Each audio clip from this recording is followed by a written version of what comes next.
Qu'est-ce qui annule la prière? Alors ce qui annule la prière, c'est par exemple la première des choses, les conditions qui ne sont pas réunies.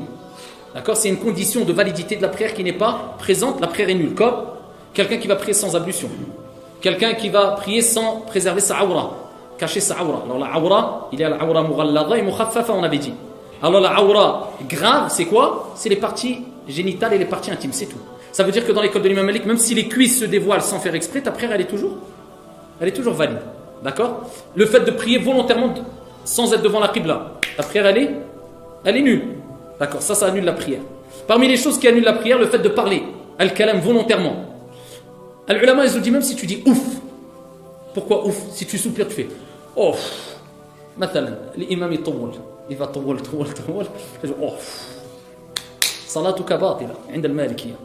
D'accord? Chez les malikites, elle est nulle. Pourquoi? Ils disent que ça c'est un qawl. C'est une parole. Et toute parole volontaire, elle annule la prière. Ouf. Allah Jalla wa ala dit فَلَا تَقُلْ لَهُمَا ouf. Ne leur dis pas ouf. C'est considéré comme ici une parole. Donc le fait de dire ouf, ça annule la prière. Le fait de dire une parole sans faire exprès, tu as dit une petite parole, tu ne l'as pas fait volontairement, il n'y a pas de mal. Mais le fait de le faire amdan, volontairement, ouf, ou bien ay kalam, eh bien cela, ça rend la prière batila. Manger, amdan, le fait de manger quelque chose, ça rend la prière nulle aussi. Le fait de manger ou de boire quelque chose, ça rend la prière nulle. Le fait d'avoir quelque chose dans sa bouche ou de maintenir quelque chose, ça ne rend pas la prière nulle. Maintenant, il faut savoir que dans la prière, il y a des choses qui rendent la prière nulle et des choses qui ne rendent pas la prière nulle. Des choses qui font partie de la prière et des choses qui ne font pas partie de la prière. Alors, les choses qui ne font pas partie de la prière, je vous ai cité manger, boire, parler, faire bouger beaucoup. Alors, vous savez que dans le madhab de l'imam Shafi'i, il dit si tu fais plus de 3 pas, ta prière elle est batila. Alors, le fait de vouloir combler des vides quelquefois en faisant 6 pas, 7 pas, non, c'est pas à faire. 1 pas, 2 pas pour une raison, il n'y a pas de mal.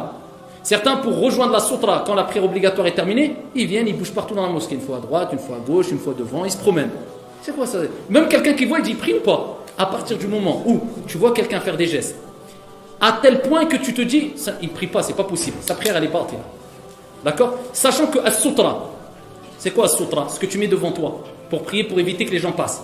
Qui doivent être à une distance telle que si tu étais prosterné, un chat pouvait passer entre toi et la sutra. C'est quelque chose qui doit être haut d'une coudée, d'accord, pur, et devant toi, mais pas vraiment en face de toi.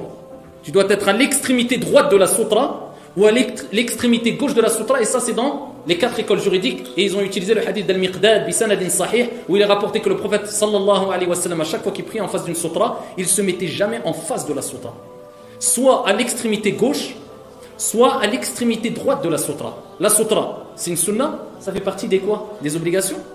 Ça fait partie des mandoubat. Maintenant, ici, si tu n'as pas de sutra et quelqu'un passe à une distance ou alors à un endroit qui, même si tu avais une sutra, il était passé au-delà de cela, ta prière elle est bonne et même la personne peut passer.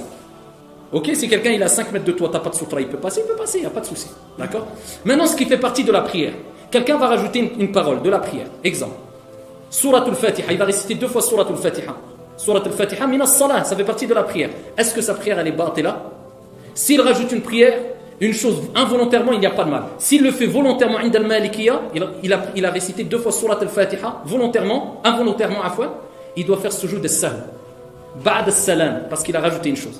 Amma al-af'al, quelqu'un va rajouter un ruku', volontairement, amdan. Il dit, moi je fais un ruku', je me lève, je refais un ruku'. Salatuhu batila. Sa prière elle est nulle. S'il s'est trompé et il n'a pas fait exprès, ça c'est autre chose. Mais s'il l'a fait volontairement, sa prière elle est nulle. D'accord? Maintenant les choses macro aussi dans la prière, eh bien c'est par exemple celui qui a des cheveux longs et qui va attacher ses cheveux. Il est macro inda al-Maliki wa inda al-Jumhur d'attacher ses cheveux, il faut qu'il relâche ses cheveux quand il fait la prière. Alors, il y a beaucoup de choses à dire, mais ça c'est la théorie. Moi j'ai voulu vous résumer la pratique. Comme le prophète alayhi salatu wassalam priait selon la compréhension d'une école juridique. Pour pas dire qu'il n'y a que cette prière que le prophète priait. Et si quelqu'un fait la prière d'une autre manière, il est dans la bid'a. Non, le prophète a prié comme ça, il a prié comme ça aussi. D'accord?